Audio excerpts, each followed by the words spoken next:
I'm glad that there's an organization in the province that's starting to collaborate with other organizations and with government to start this work that's really vital to the work of family and children serving providing agencies for Aboriginal population in the province.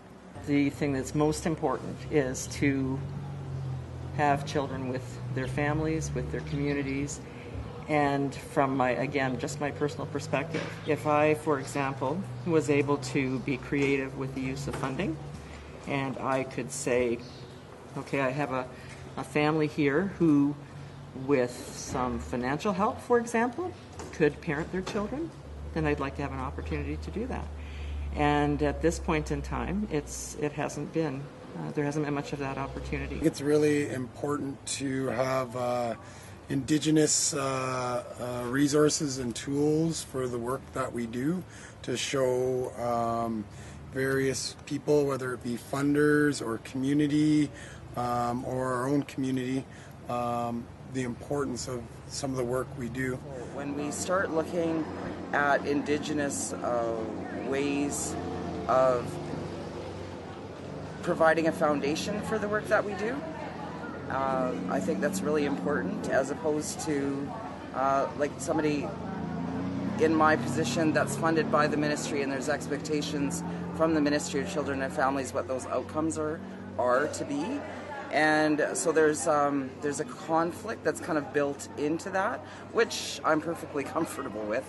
At the same time, I need to continue to explore ways of making those connections more meaningful, making connections within the communities, so that I have that network of people that are assisting and that we're all working towards the same goal in reconnecting children that are in foster care, and that we can share those ideas and our resources with one another, and that makes all of our work easier, more meaningful for the families that we work for.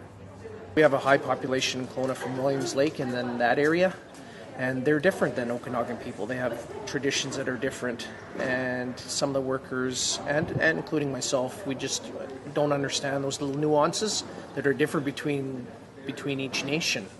And I think helping everybody, including myself, learn that, it would probably make some of the work not easier, but more attainable.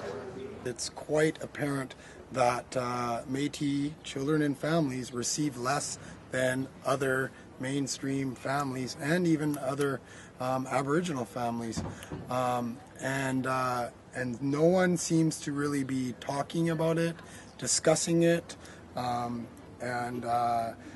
so I think that it's vital that there's research to show that just because you have you're from a different background or race, or your skin is a different color, that you shouldn't receive less in this country in this day and age. And currently it is, and that's totally unacceptable. And our Métis children and families are currently suffering because of that. For some reason, we've come to this place in Canada where we believe that we can mitigate history and make it less severe and less awful than it was. I really want all of our children, not just Aboriginal children. I want my grandchildren to be clear that this happened, and it can't continue. Every time we do it, every time we separate a family from their children, it continues. It's just one more way to say you're not good enough, or you can't do it, or we know better because we're government, and we don't.